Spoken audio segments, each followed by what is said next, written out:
Hi, everybody, and welcome to our final talk of the day, where our panel will be talking about trends in US online higher education and what the latest Chloe survey is telling us.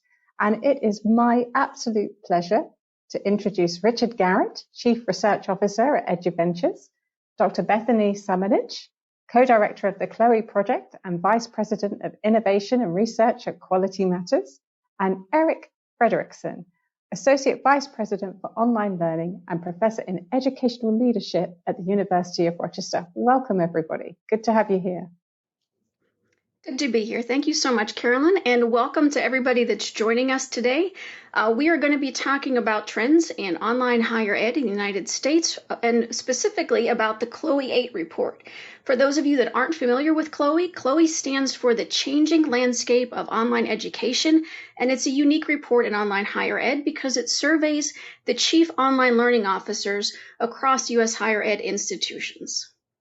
So I'm joined today by, as you just got introduced to, my colleagues Richard and Eric.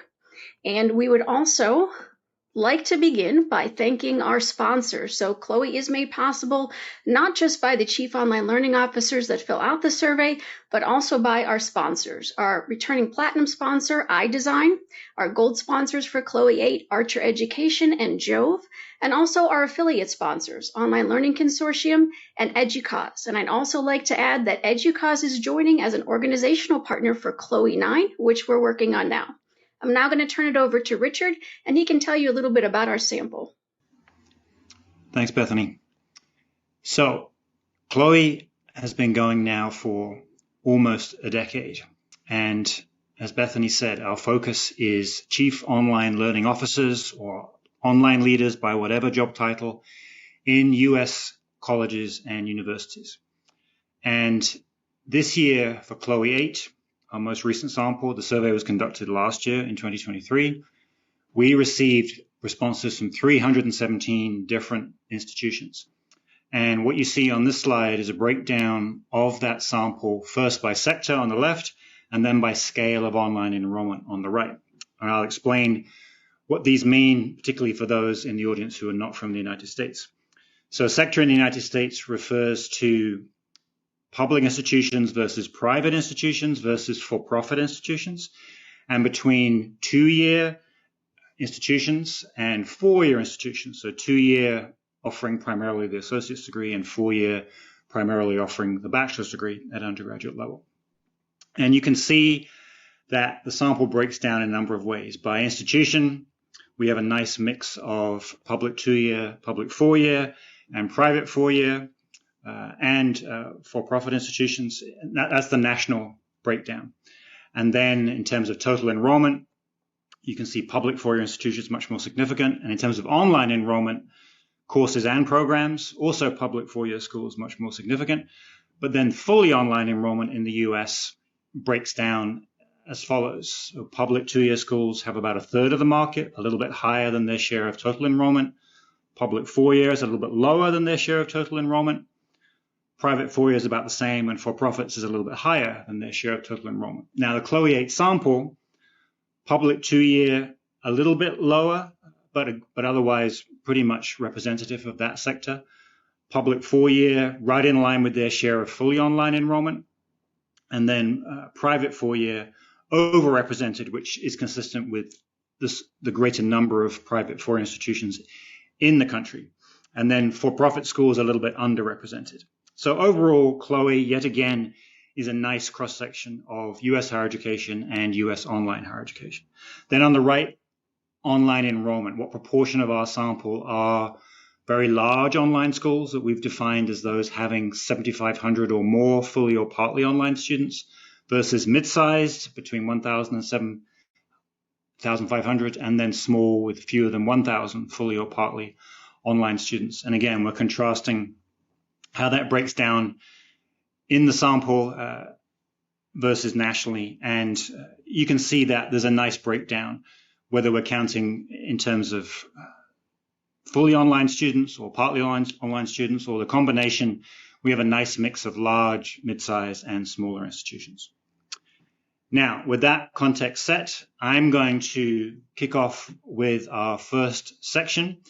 before handing over to Eric and then back to Bethany. So I'm going to give you some selected findings from Chloe 8 that speak to institutional distribution and enrollment trends when it comes to online learning coming out of the COVID-19 pandemic, and then relative fit from the online leader's point of view between online momentum, student demand, and institutional strategy. So what this slide focuses on is the Chief Online Officer's reporting of emerging demand by modality among what we call traditional age undergraduates. So in the US, we define those as undergraduates under the age of 25. And we're distinguishing between 3 different types of programs. At the bottom, traditional on-campus programs, then hybrid or blended programs in the middle, and then fully online programs. And we asked the online leader to tell us at their institution what was the trend in terms of enrollment and therefore underlying demand between these various modalities, from sharp decline through strong growth. And you can see that the typical answer, regardless of modality, was stability.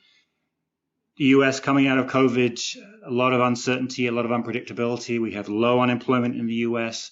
We're going through some demographic challenges that are reducing absolute demand for higher education in this age group. So many schools seeing stability, struggling to grow. But on the other hand, you can see that fully online programs are much more likely to be cited as growing or strongly growing than, in second place, blended or hybrid, and then third, traditional campus-based programs. So in the US, coming out of COVID, even for this traditional age undergraduate population, a sense of where there is enrollment momentum, it's much more likely to favor blended or fully online programs. And then similarly for graduate students, which outside the US often known as postgraduate students, but essentially people who've completed a bachelor's degree and are going on to some sort of master's or doctoral program. And same division by modality, and then same growth distribution. And you can see again, the most common response is typically stability, but look at fully online programs. Almost as many respondents say some growth, and if you combine some growth and strong growth, it actually exceeds the total for stability. And blended or hybrid growing faster than on-campus programs. So graduate level in the US, much earlier to embrace fully online programs. Even before COVID, about a third of all graduate students in the US were studying fully online. So this was already very receptive territory for this type of student in many programs, particularly at the master's level. But COVID seems to have only furthered that trend, and across a wide variety of institutions, from more selective, less selective, public, private, larger, smaller, different fields of study, Chloe 8 absolutely confirmed that there's only more momentum for fully online and for blended and hybrid programs at the graduate level as well as at the undergraduate level. And the last slide I'm going to share with you is this slide asking about relative harmony or tension between this sense of growing student demand, program launching, traditional age, undergraduates, graduate students favoring online. How does that square with the institution's sense of its own mission and identity? And again, this is the perception of the online leader, where they sit, how they see things within the institution. And recognizing that the typical online learning leader is at a multimodal institution. They have a traditional campus of some kind, and they have a growing online campus as well. So 39% of our online leaders said that strategic priorities are consistent with rising online demand. Many institutions had already embraced online as a key piece of their mission pre-COVID, and they're embracing this acceleration that the pandemic provided in many spheres. 10% said, yes, officially our priorities are consistent, but it's difficult to keep up. We didn't anticipate this pace of change, this level of demand that the pandemic has introduced. 36% saw some tension. We are re-examining our strategic priorities in light of evolving demand favoring online. 9% said, we're not revising our strategic priorities, but we're still trying to meet demand, trying to essentially compartmentalize online learning as, yes, something of what we do, but not fundamental of what we do. And then a mere 3% said we're not attempting to accommodate increasing online demand. We want to go back to a primarily or wholly face-to-face learning environment. And then another 3% said, we don't actually see rising online demand now or in the future. Now, our sample naturally attracts institutions that are a little more online centric than average or interested in growing online. And that's a very diverse cross section of US higher education. There are fewer and fewer types of institution that can ignore online and not suffer the consequences. So take that into account with our sample. But I think the two big slices here, those who see great alignment and those who see more tension, that captures where we are with US higher education right now when it comes to online. More and more schools were embracing it, but COVID shoved more and more institutions to have to embrace it, whether they wanted to or not. And I think that dynamic is something we're going to continue to watch going forward, what proportion of schools move into that aligned space versus they stay in tension or they try and pivot to something that doubles down on the campus modality. So just to get you and the audience thinking about some questions for later on, things to put in the chat, things we might bring up at the end as we get into Q&A. How are different kinds of institution, your institution, other institutions you know in your country or in the US, responding to sustained or growing online demand? And what are some points of alignment or friction between online and broader institutional strategy and direction? So with that, I will hand it over to Eric. Great. Thanks, Richard.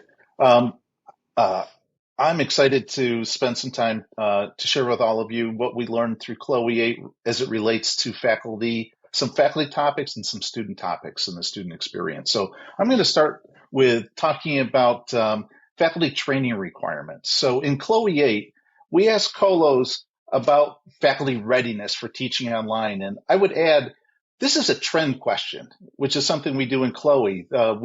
We pick certain questions over time to allow us to examine a topic over time, so we can track, whether it is going up, going down, staying the same, and watching for those trends. So this is an example of one. So we asked about it in CLOE 8. We also asked about it in CLOE 6, and in CLOE 6, more than half of institutions offered these kind of support services, but didn't require them for faculty preparation for online teaching.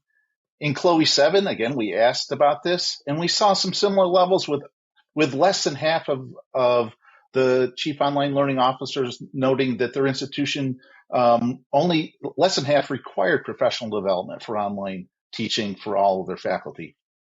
But in CLOE 8, it looks like we passed that threshold. So we had a majority, or 54% of chief online learning officers, as noted by the blue line on that top institutional training bar, reported that formal training by the institution was required. And this is opposed to that optional approach in the past. So it seems to us that this has become more of a requirement as time goes on. As you can see from this slide, we did saw some differences by institutional type or sector. I'm going to say community colleges, but these are the two-year publics that Richard was referring to. They were much more likely at 73% to require formal institutional training than their private four-year or their public four-year colleagues. This was also true for the required external training. With regards to trends, this was a similar story in CLOE 6, where we saw then that most community colleges or these two-year publics were requiring faculty preparation, and most of the four-year publics were favoring an optional approach. So that's a little bit about faculty training requirements. Let's go to the next slide and talk about faculty engagement. So here in CLOE 8, we explored some institutional approaches to encourage and engage faculty, and we did it in two areas. We took a look at incentives for course development, and we took a look at incentives for teaching online. So let's start with the first one, which is course development, which is the chart on the left-hand side of your screen. For course development, the highest ranking response was monetary, and this was reported by more than 2/3 of the COLOs. Release time was second, and that was followed by credit towards promotion and tenure. When we looked at this by institutional type, it revealed that the public 4 years, they were much more likely to cite incentives across these 4 areas than the private 4 years and the public 2 years.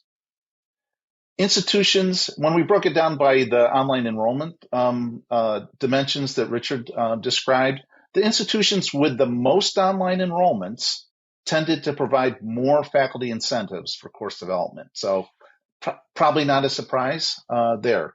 We did get a lot of really, extensive commentary and feedback from colos as they were answering these questions.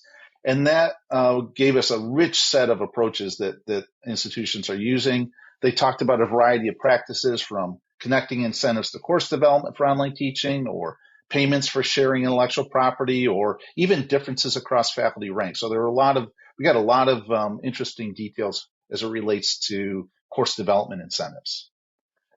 Let me switch now and talk about online teaching incentives. So the highest ranked incentive, so Richard, you got to go back to the previous slide. It's the chart on the right there. So the highest ranked incentive for online teaching, this was the approval to work, remotely or with reduced on-campus hours. And so I think this was similar to the work from home efforts that so many industries saw through the pandemic. Second was credit towards promotion and tenure, and that was followed by new technology and then reduced course load. Working remotely, that was well supported across all of the institutional sectors, but we did see a difference where the public four-year schools were more likely to provide credit towards promotion and tenure than the private 4 years and the public 2-year schools. When we broke it down according to online enrollments, that showed quite a bit of consistency, but I would again say the general tendency is the institutions with the most online enrollment tended to provide more faculty incentives for teaching online. So again, we saw a lot of rich commentary in terms of a variety of practices. The other thing I want to note is we covered some other areas. We also collected data about expectations regarding online teaching during the hiring process and the presence and roles of teaching and learning centers. I'm not going to talk about those today, but if you're interested in those, the results are in our CLOE 8 report. All right, let's go on to talk about the students. So for student support, CLOE 8 investigated institutional efforts to help with online student readiness. To me, this relates to what we would describe as procedural scaffolding. These are the things that help students get off on the right foot at the beginning of the semester in order to be successful.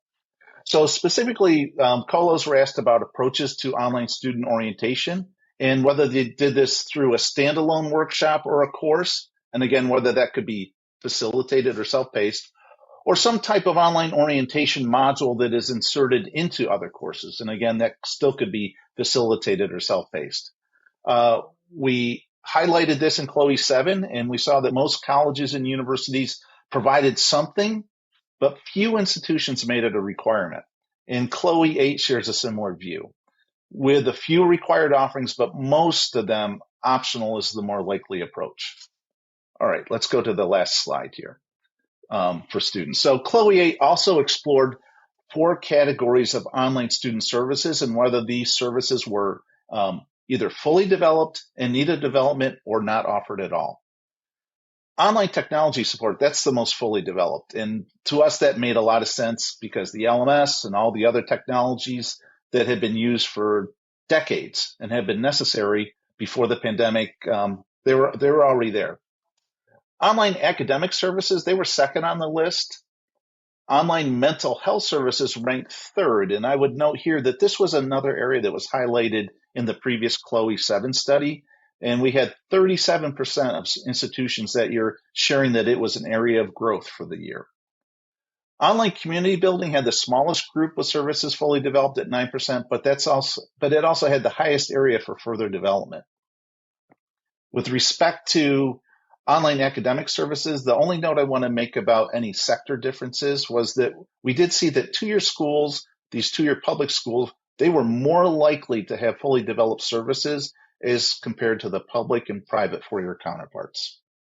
All right, I know that was a little bit fast, but that hopefully can give you a sense of what we're seeing relative to faculty and students. And I'm now going to turn it over to my good friend, Bethany.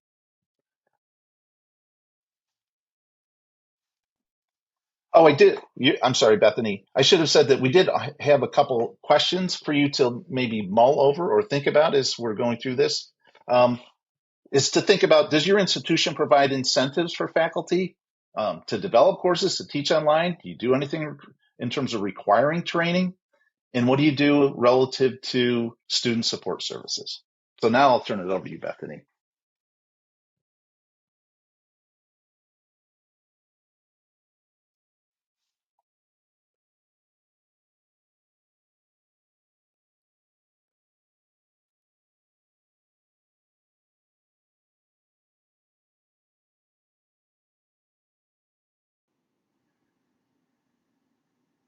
Okay, Bethany may have lost her connection, so apologies, but I will stand in. If she joins in the middle, I'll hand it back to her. So this last section before we have Q&A focuses on institutional and online leader priorities and strategies for new online learning development. So one question we asked in Chloe 8 was, how are institutions thinking strategically about different online student audiences, different types of program, different types of student? And you can see that the top option was adding new online programs based on student demand. So in the US, that would be primarily degree programs, master's programs, bachelor's programs, and essentially following the pre-COVID trend, the mid-COVID, post-COVID trend for ever more online programs and ever more disciplines. But the good news is that about the same ratio said, we're conducting market research. We're not just following the trend. We're not just imitating others. We really want to understand, is there room for us in this market? Is this market already saturated? How do we stand out in an otherwise increasingly crowded, commoditized space? In the US, as much of the rest of the world, there's a lot of enthusiasm for new kinds of credentials, what's often called micro-credentials for short, something that doubles down on that online convenience and flexibility, but puts the degree to one side, puts that lengthy credential, often expensive credential, to one side and focuses on notionally just-in-time learning in some sort of certificate or other package that is much quicker and cheaper to complete. And we have about half of our online leaders saying that their institutions are taking a serious look at that kind of online programming. 42% said we're trying to explicitly create online or hybrid versions of our most popular on-ground programs, partly because that's where demand seems to be shifting internally at some institutions, partly as a way to diversify enrollment, broaden geographical reach. 39% said they're interested in the notion of accelerated degrees through online, and that might be the conventional notion of acceleration, at least here in the US, where you try and cram a notionally 4-year bachelor's degree into 3 years by having the students study year-round, or just recently, some accreditors have allowed for shorter bachelor's degrees, 90 credits rather than 120 credits. That's potentially game-changing. We'll see how they're perceived in the market, but that might allow online to make further progress at the bachelor's level where the length of the credential is somewhat in tension with the modality where, at least in asynchronous forms, the student is often somewhat on their own, and there can be a tension between the students who need innovation but may not thrive in a conventional asynchronous online modality, particularly with a long conventional bachelor's program. 21% said they're trying to communicate QA or quality assurance efforts around their online program. One of Chloe's founding partners, Quality Matters, here in the US and around the world, is a pioneer of quality standards around online course design and delivery. And we've often commented in Chloe that institutions could do more to communicate to prospective and current students about all the benefits of that behind the scenes quality assurance and trying to distinguish themselves in terms of a better than average online student experience rather than just stressing the basics of we're online, it's convenient, it's flexible, etc. Least popular was using online to reduce cost and reduce price for students. In the US at least, and I know around the world, there's been a tension between the initial promise of online somehow can dramatically increase access and dramatically increase affordability. But very often institutions, at least if they're conventional institutions, tend to be quite conservative on cost and price and worry that a much reduced online program, say, might take students away from a conventionally priced campus-based program. And they've tended to signal comparable quality by having comparable price points. But we've certainly seen a few institutions at both graduate level and undergraduate level roll out very inexpensive online programs and in some cases attracting very large enrollment. I'm thinking of programs like Georgia Tech's Masters in Computer Science, well under $10,000, 10,000 plus students.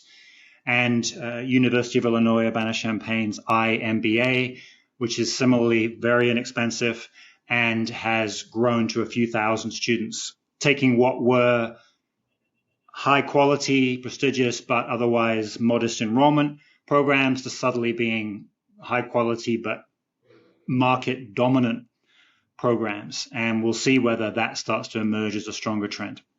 Richard, can you hear me? Oh, yes. Are you back, Bethany? Oh, yes. Yeah, I'm back in. Thank you so much. And I'm glad that you're there on standby. If you could pause here on this slide just one second, because I'm not sure what the folks heard and what they didn't. But I wanted to start out by talking, refreshing your memory about the one chart that Richard showed that only 39% of institutions feel that their online strategy is aligned with demand. And I think that this slide really shows how institutions are trying to meet that demand. You see the majority there are adding new online programs, but you also see that 42% are creating new versions of their popular on-ground degrees. That's not always a great strategy because sometimes you end up cannibalizing your campus-based enrollment as you're trying to pursue new online students as well. Next slide, please, Richard. So in terms of new course development priorities, so the previous slide looked at overall ways that institutions are pursuing and trying to meet new demand for online enrollment programs and micro-credentials. This is asking about meeting demand at that course level. So you can see there that most of our chief online learning officers reported that their top priority, 41%, were concentrating on creating fully online equivalents of their existing face-to-face courses. Now, unlike online degree programs, this might be a smart strategy in the sense that your campus-based students, your traditionally face-to-face students, still want to augment their course load with some online options. It could hasten that time to graduation. It's a great way to build in some flexibility for today's students' lifestyles as well.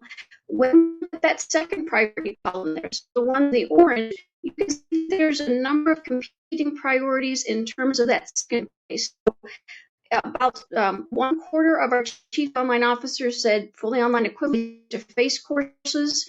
21% new fully online courses with no face-to-face equivalent. So you can see there that they're meeting demand in also, also new courses, new programs, potentially attracting new students with that as well. HighFlex also at a 21% there.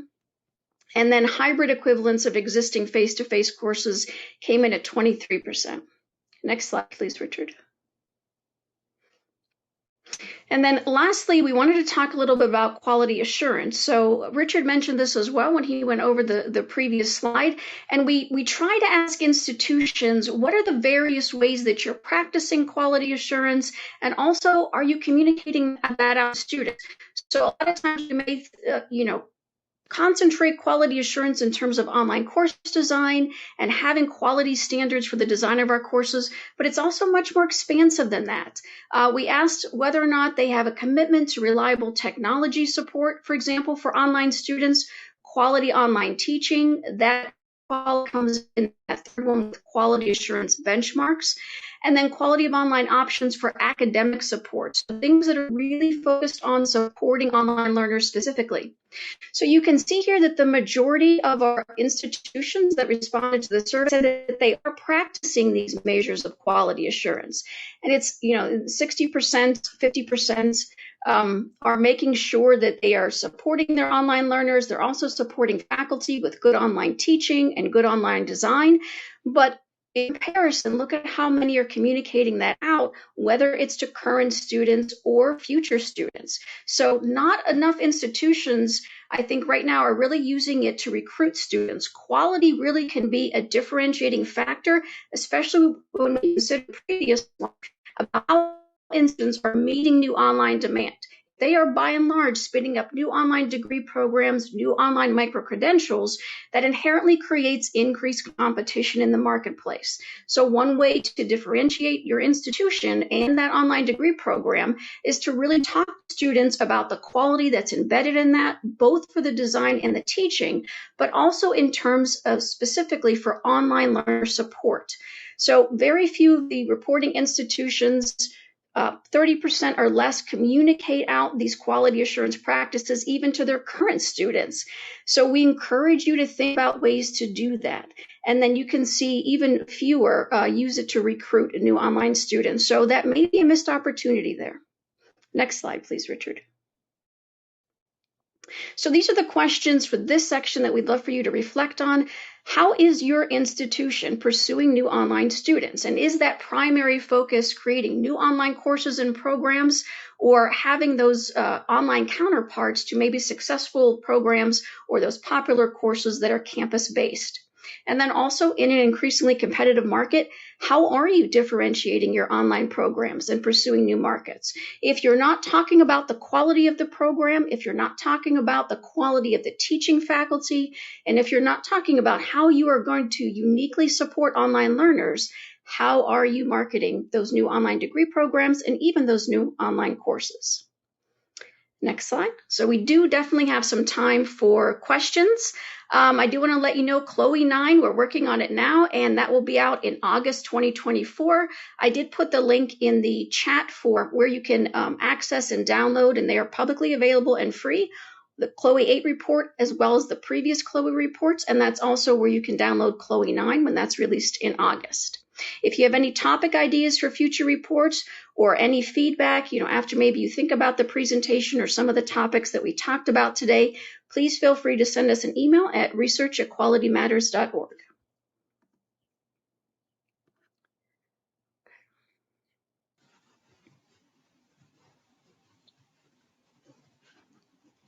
Thank you very, very much, everybody. A really informative, obviously, discussion as always. Bethany, thank you for bearing with us and being able to come back and with me. take over from Richard. Thank you, Richard, for stepping in. Yes, thanks, Richard.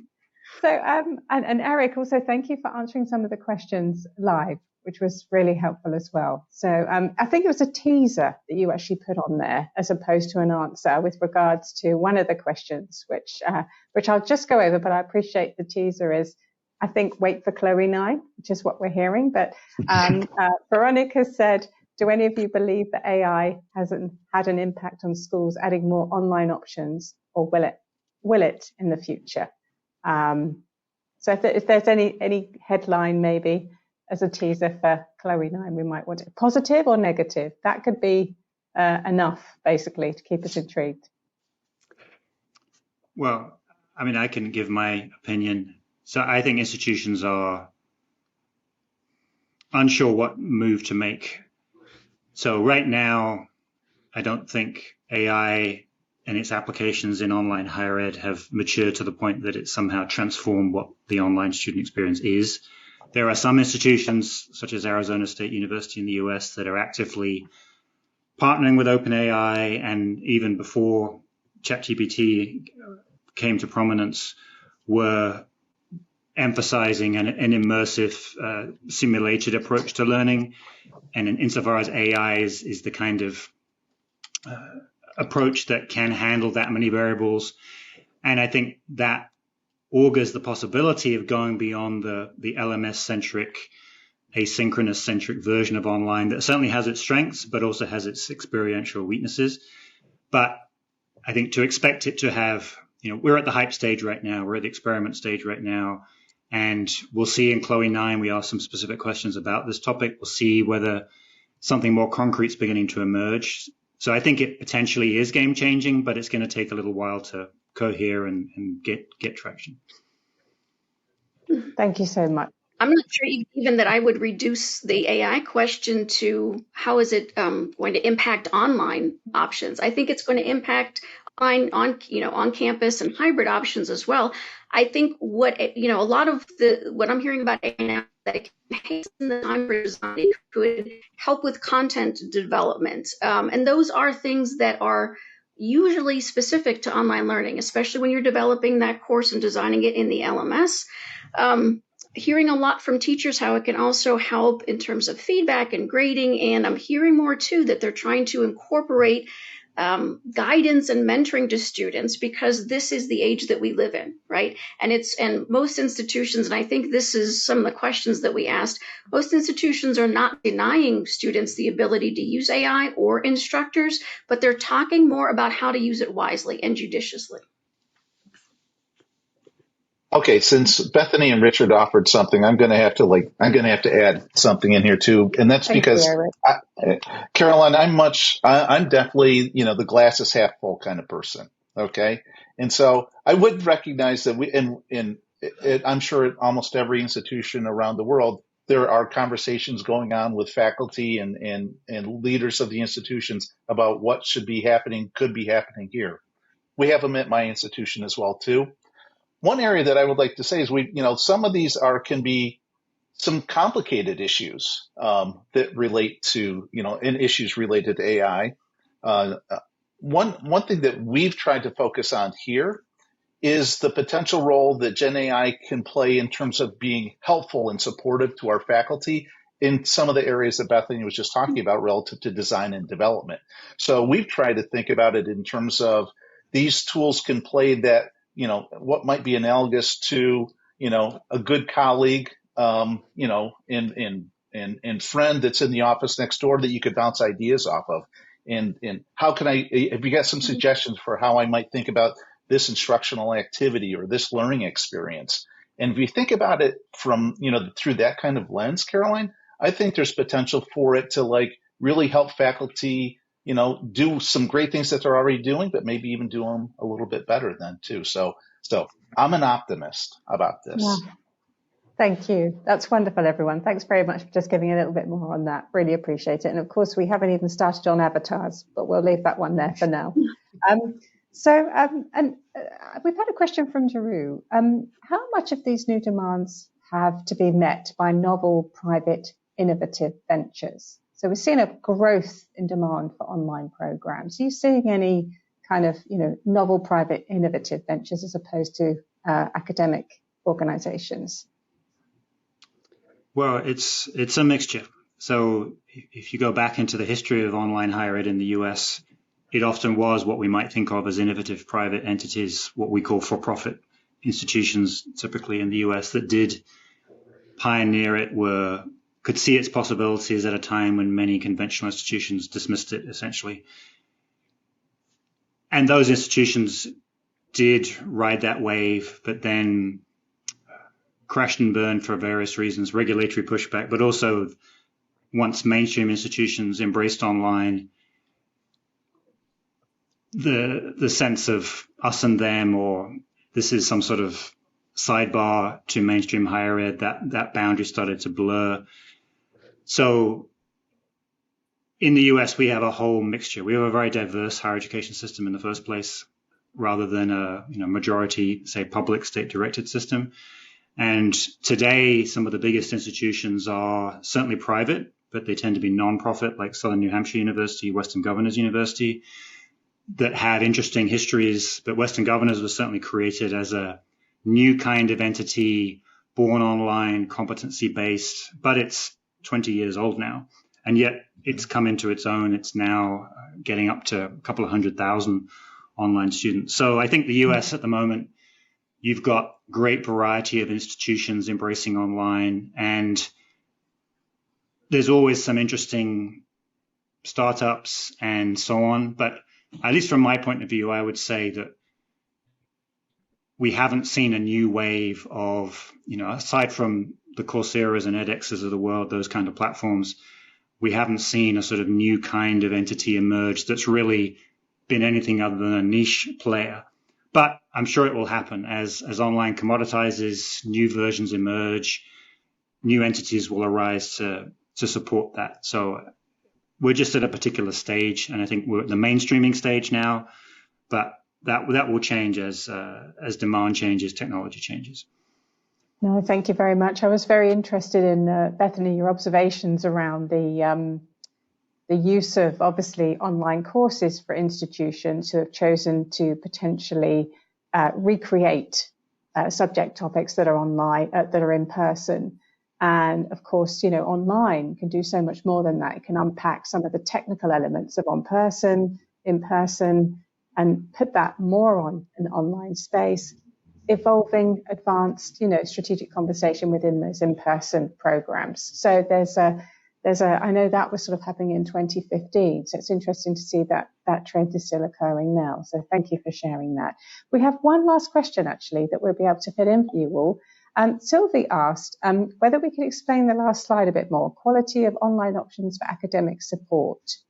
Are you happy to share a little bit more about what that might be? I think Bethany is having connection issues again. So Okay. if we're talking about that very last slide. Is that Bethany? That's okay. Oh, we have another question. So let's go to another question just to finish us off today. So AI is already being used by students regardless of mode of study and is impacting how we assess students' work. Any advice on how to ensure we're seeing students' own effort rather than AI? And that's from Julianne. I guess I could take a stab at that, Richard, unless you want to jump in. You go ahead. All right.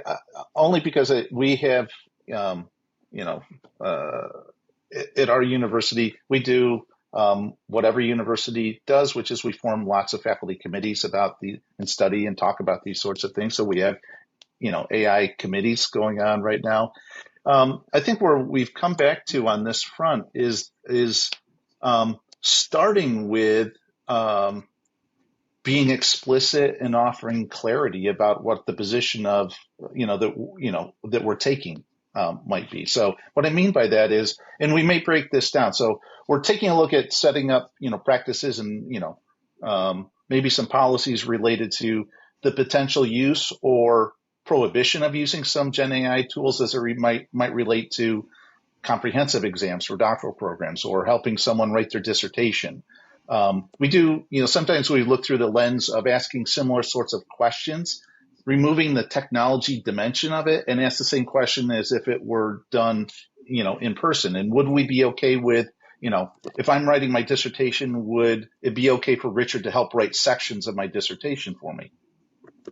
Probably not, right? Mm-hmm. So we think about that in a similar sort of way. So maybe it's not okay to use Gen AI for those sorts of things.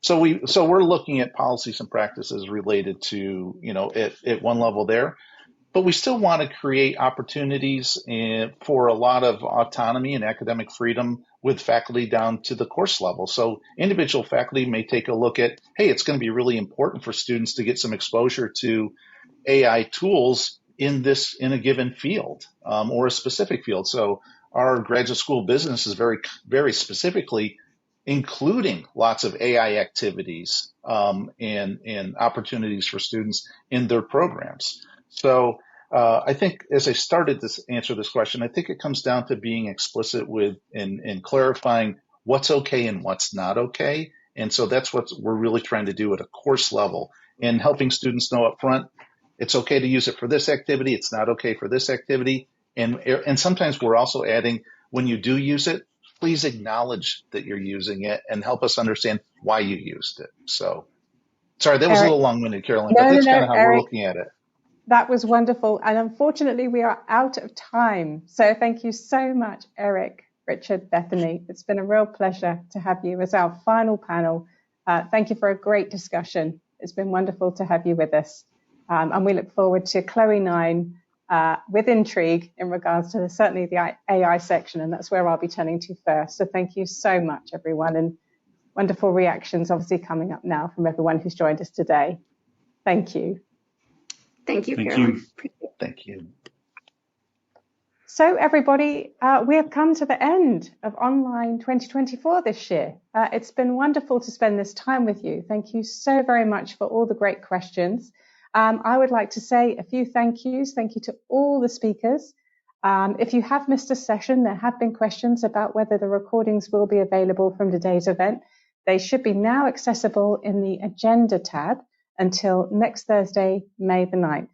So a big thank you to everyone here for joining us today and for participating and making our talks, sort of shaping them into discussions, and they've been incredibly interesting. So it's a pleasure to meet you, and we hope to see you at another event soon. Take care and have a good rest of your week. Until next time.